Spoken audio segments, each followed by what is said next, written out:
Welcome dear student, मैं Nobel academy Barmer के online platform पर आपका हार्दिक स्वागत है। पिछली वीडियो के अंदर अपने विमा के अनुप्रयोग पढ़े थे और उसमें से 2 अनुप्रयोग अपने हो चुके थे। आज विमा का तृतीय अनुप्रयोग विभिन्न भौतिक राशियों के मध्य संबंध स्थापित करना। ठीक है, चलते हैं यहाँ पर।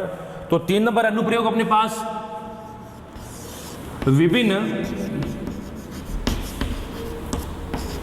भौतिक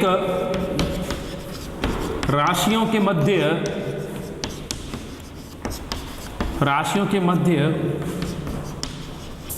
संबंध स्थापित करना। अब देखिएगा, पहले भी बता चुका हूं, अब भी बता देता हूं। इस पर यदि क्वेश्चन आएगा तो सीधा आंकिक प्रश्न आएगा। आपको दिया गया होगा कि ये भौतिक राशि इन पर डिपेंड है या निर्भर करती हैं, इनके मध्य संबंध स्थापित कीजिए। तो हमें यहाँ पर संबंध स्थापित करने हैं यहाँ पर। ठीक है, तो इसी की कड़ी में पहला एग्जांपल लेके चलता हूँ यहाँ पर। अभी एक बार और बोल देता हूँ, यदि आपको विमा लिखनी नहीं आती या विमीय फॉर्मूला लिखना नहीं आता है किसी भी भौतिक राशि का, तो उसको सीख लीजिएगा, क्योंकि बिना विमा या बिना विमीय समीकरण, विमीय सूत्र के आप इन क्वेश्चनों को कर नहीं सकते हो। ठीक है, तो अपन यहाँ पर एग्जांपल लेके चलते हैं। किसी पिंड की गतिज ऊर्जा E पिंड के द्रव्यमान m व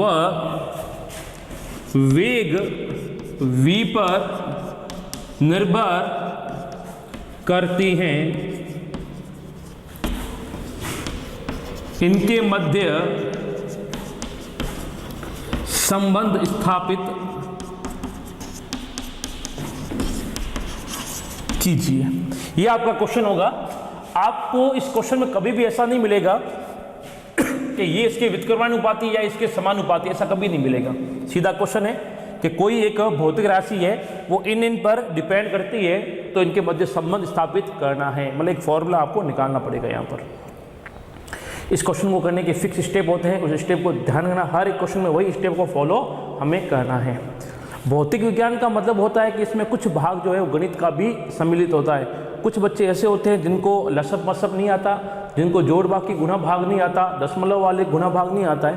तो इस दौरान आप घर पे बैठकर अपने आप में प्रैक्टिस कीजिए और उसको सीखिए, क्योंकि बिना गणित की फिजिक्स में कोई महत्व नहीं बनता है। ठीक है, तो क्वेश्चन में क्या करना है, देखो फिक्स है, हर एक क्वेश्चन के लिए स्टेप फिक्स है। मैं आज 3 एग्जाम्पल लेके चलूंगा, उन तीनों एग्जाम्पल में सेम के सेम स्टेप लेके चलूंगा। कि किसी पिंड की गतिज ऊर्जा E ये किस पर डिपेंड है, पिंड के द्रव्यमान और वेग पर। तो E समानुपाती m की घात A और V की घात B, ये आपको पहला काम करना है। ये आपका स्टेप 1। साफ कहा गया होगा कि फलानी राशि है वो इन पर डिपेंड है, तो वो फलानी राशि समानुपाती उनके नाम, उस पर A और B। यदि कोई और है तो वहां पर लिख के उसकी घात C आ जाएगी। अब पहले आप M लिखो या पहले V लिखो, कोई बात नहीं है, लेकिन घात हमेशा A और B और C इस सीक्वेंस में आएगी।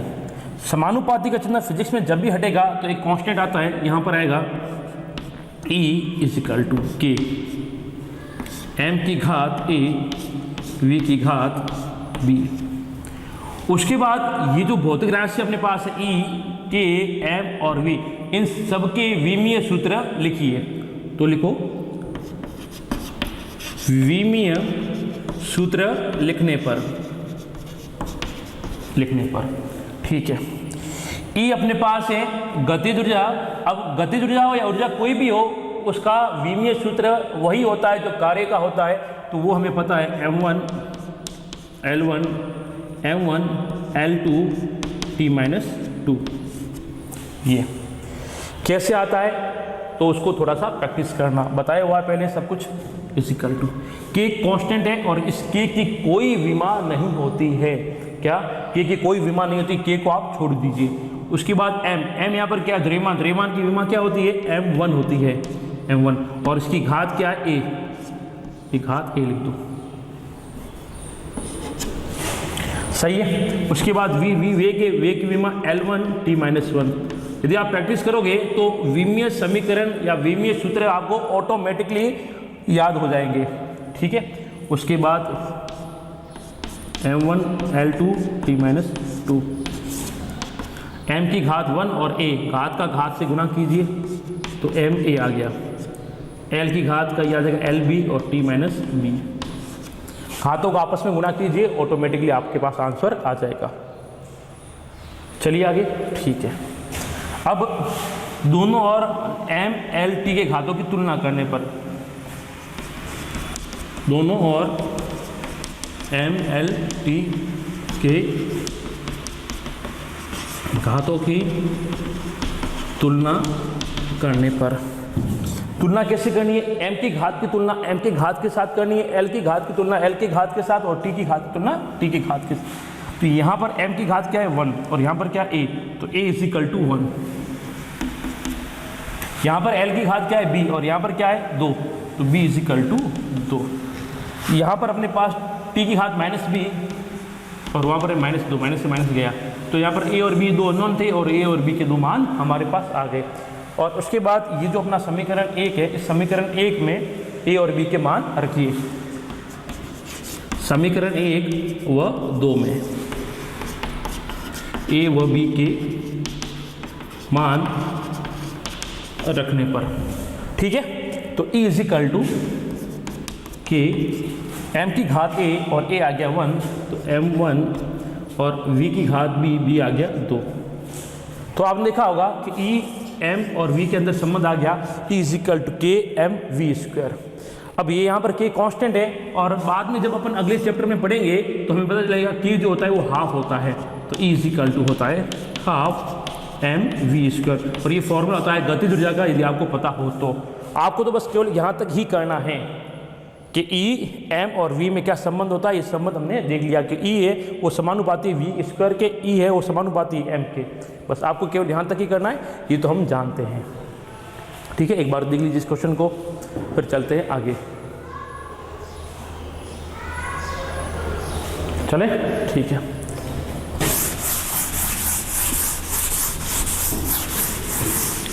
फिक्स स्टेप है, एक बार वापस लिखिए, प्रैक्टिस कीजिए, अपने साथ में कॉपी पेन है तो उसको नोट भी कीजिए। ये किसी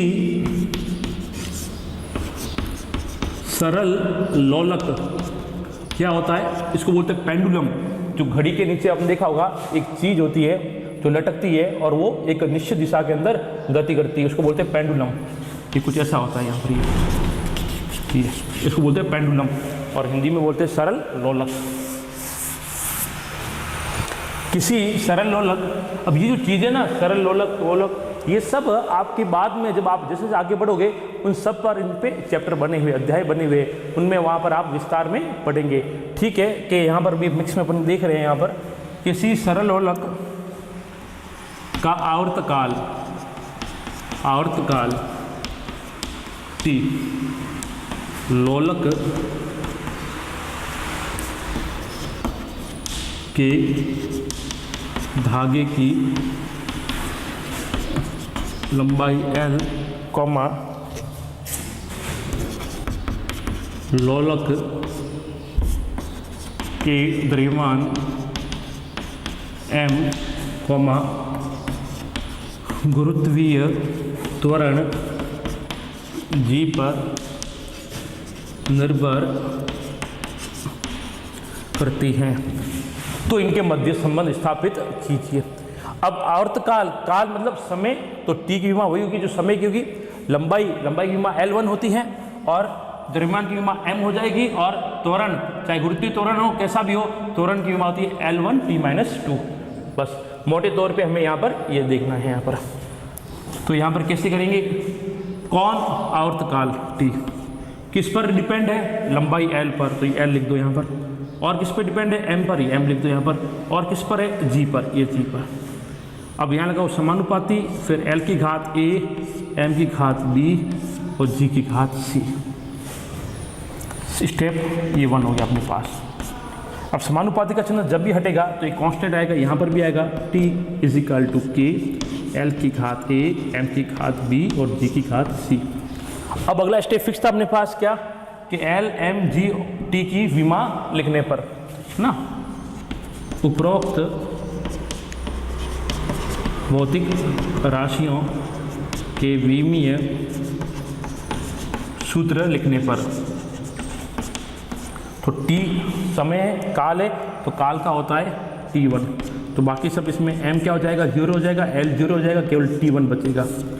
ये k का कोई नहीं होता है, l लंबाई है, लंबाई की l1 होती है, बता दी थी मैंने अपने पहले वीडियो के अंदर विमा की। उसके बाद यहाँ पर m है, m होती है द्रव्यमान, द्रव्यमान का m1, m1 की विमा b, g गुरुत्वीय त्वरण l1 t - 2 और की घात आ गई c।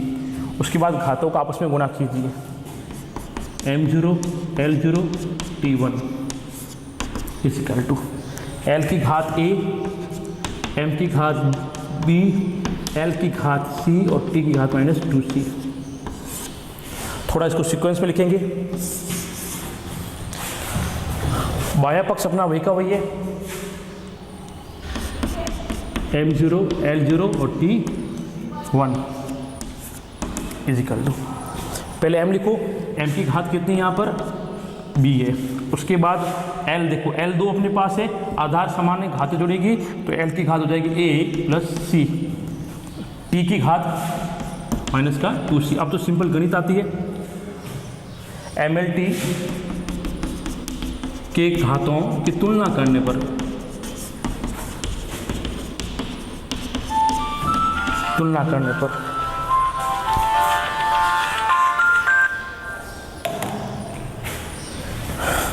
तो यहाँ पर m की घात क्या है b, तो b इज इक्वल टू 0 आ गया।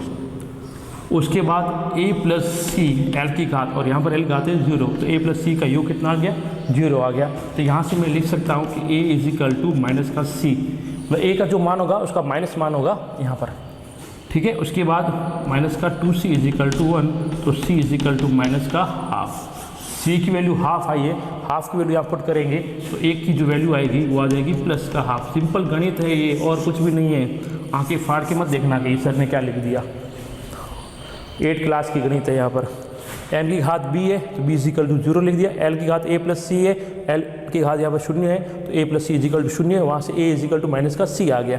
फिर यहाँ पर t की घात -2c है, यहाँ पर 1 है तो -2c इज इक्वल टू 1, ठीक है, और c is equal to minus half, तो a is equal to plus half. बस ये a b c के मान है वो समीकरण a के अंदर लिख दो, ठीक है। यहाँ पर तो यहाँ से आ जाएगा अपने पास t is equal to k, l की घात a और a का मान है हाफ। उसके बाद m की घात b, b की घात 0 और g की घात c, और c है माइनस हाफ। जिस राशि घात 0 होती है उसका मान होता है 1, 1 को आप यहाँ से हटा दो तो t इज इक्वल टू अपने पास, थोड़ा मिटा के लिख देता हूँ यहाँ पर,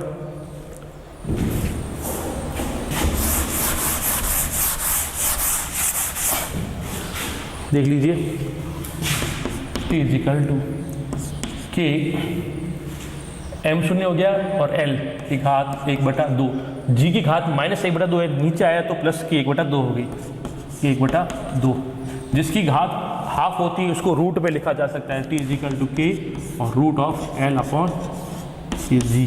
तो ये t, l और g में संबंध आ गया। अब यहाँ पर m नहीं आ रहा है, इसका मतलब ये कि किसी भी सरल लोलक का जो आवर्तकाल है t, वो लोलक के द्रव्यमान m पर डिपेंड ही नहीं होता, वो केवल 2 चीज़ों पर डिपेंड होगा, l और g पर, जैसा कि यहाँ पर दिख रहा है। 2 एग्जाम्पल आज में हो गए और एक एग्जाम्पल और लेके चलते हैं।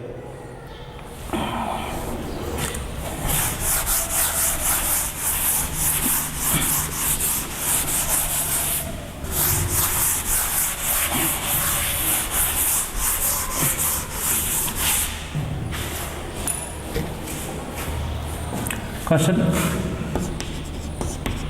किसी पिंड की ऊंचाई पर स्थितिज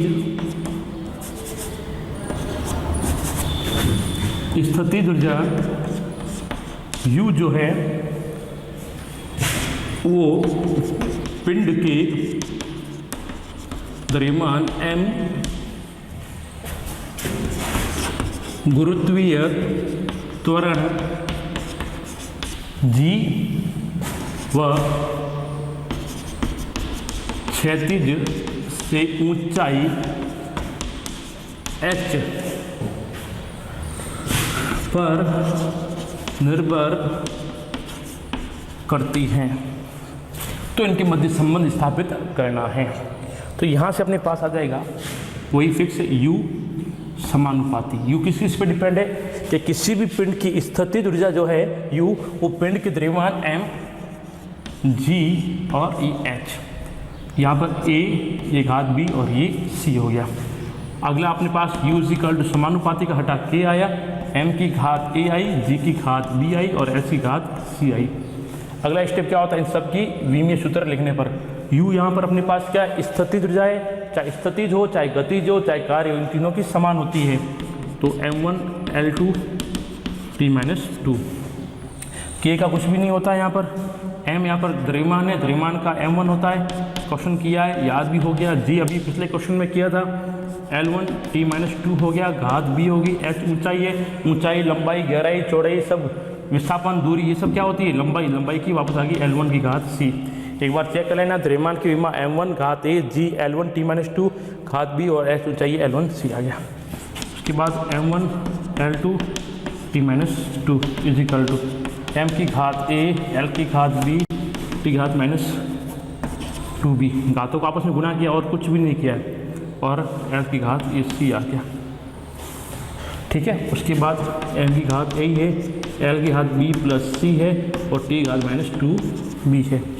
और यहाँ पर आ जाएगा m1 L2 T-2। अगला स्टेप क्या होता है, m की घात की तुलना m की घात से करनी है, l की घात की तुलना l की घात से और t की घात की तुलना t के घात से करनी है। तो यहाँ पर देख के बताइए मुझे m की घात क्या है, यहाँ पर a, वहाँ पर कितना है 1, तो a = 1 आ गया अपना आंसर। l की घात क्या है b + c और वहाँ पर कितना है 2 है, ये आ गया। इसका मतलब ये b = चलो बाद में लिख देंगे, यहाँ पर t की घात -2b और ये -2, तो ये b = -2/-2 कट के कितना आ गया 1 आ गया। b की वैल्यू आ गई 1, वैल्यू पुट करो यहाँ पर 1 + c = 2, तो c = कितना आ गया, c = आ गया 1। तो a की वैल्यू भी 1 और b की वैल्यू भी 1 और c की वैल्यू भी 1 आ गया। वैल्यू पुट करो और उत्तर बताओ एक साथ। u = k mgh, ये संबंध आ गया अपने पास। तो इस प्रकार करना है। अभी आपने देखा होगा जितने भी अपने क्वेश्चन किए सभी क्वेश्चनों में स्टेप फिक्स है। समानुपाती करना है, विमा लिखना है, तुलना करना है, ABC के मान निकालने और वापस वो मान वहाँ पर पुट करने हैं। तो आज की क्लास में इतना ही। यहाँ पर अपना विमा वाला पार्ट कंप्लीट होता है। अगला जो टॉपिक है अपने पास वो है विमा के दोष। क्या, विमा के दोष और कुछ स्थिरांक ऐसे होते हैं जिनकी विमा होती है, उसको भी साथ में लेके चलेंगे। तो अगला जो वीडियो अपना होगा वो विमा पर लास्ट वीडियो होगा।